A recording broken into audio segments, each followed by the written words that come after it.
Hi, and welcome back to Hope Restored Lessons from the Storms.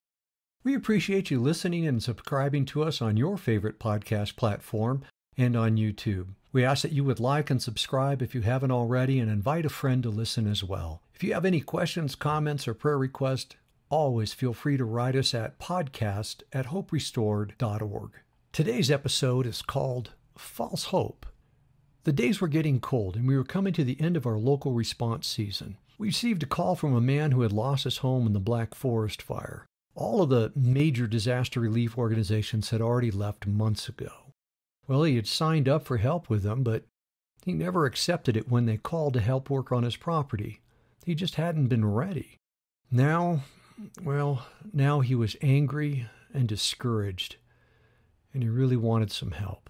We assessed the work and put together a team to go out and sift the ashes that were once his home and the property that it contained.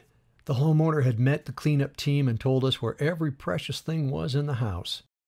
He wanted us to find everything, from electronics to little parts to jewelry to kitchen items, you name it, he was looking for it. We explained we'd do our best. However, it had been an extremely hot fire, and the entire house and all of its contents were in about 2 foot of ash in the basement. We tried to set his expectations properly, but not so sure we did a good job.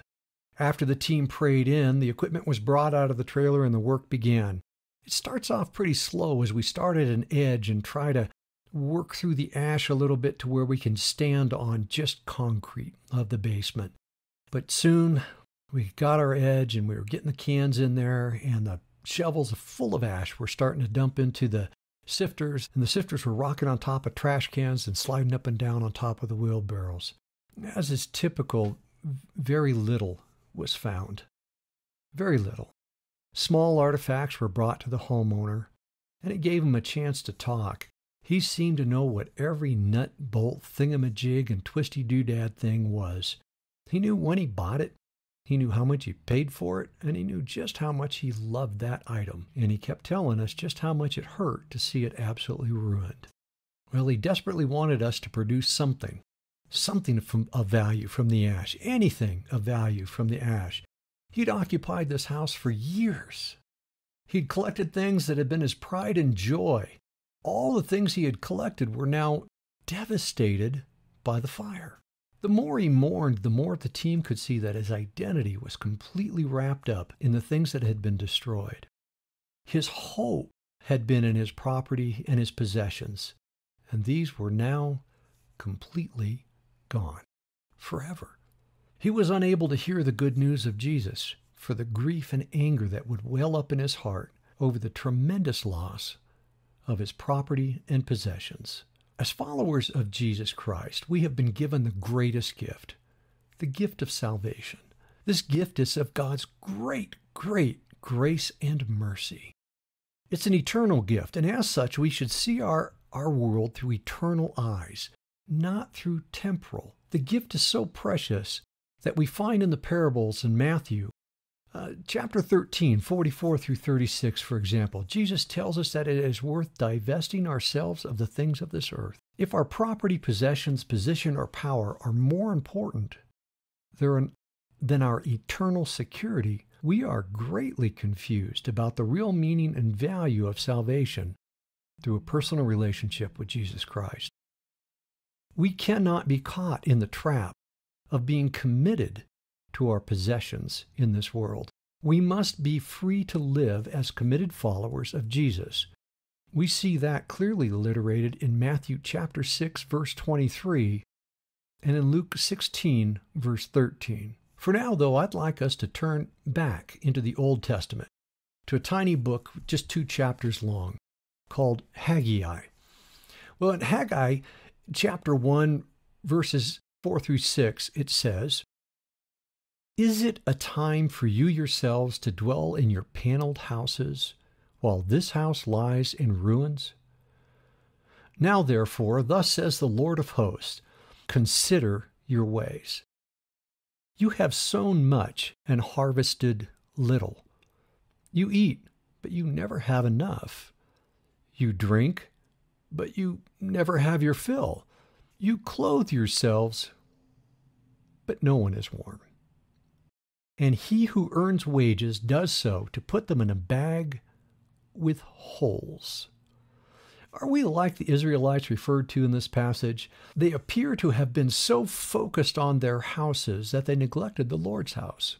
Have we become so distracted with the work, the struggles of life, the distractions of pleasure, that we have neglected the fact that we are the temple of God?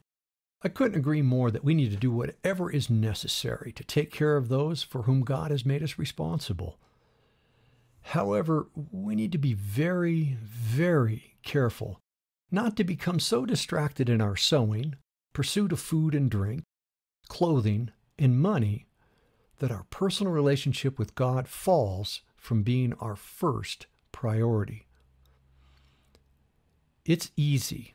It's really easy to stand on the outside of somebody else's life and see all the things that are wrong. We could see the man that we were serving was completely distracted by his stuff. It had become such a core part of him that he totally neglected his relationship with God. The end result is that his hope, his possessions and his property, had failed him completely. However, hope in God never fails. Never fails. As we close up, I'd like to ask a few questions for you to ponder through your day. What are your priorities with your property, possessions, position, and power? If you were suddenly stripped of all you own, what would be your response? What will be your deliberate thought and intentional action to properly prioritize your salvation, property, possessions, position, and power? Well, that's all that we have for today. We thank you again so very much for tuning in to Hope Restored Lessons from the Storms. We appreciate you listening to us on your favorite podcast platform or YouTube, and we'd love it if you would like and subscribe to us and share with a friend. In the meantime, if you have questions, comments, suggestions, or a prayer request, we would love to hear from you. Please write us at podcast@hoperestore.org. That's all for now, and until next time, blessings.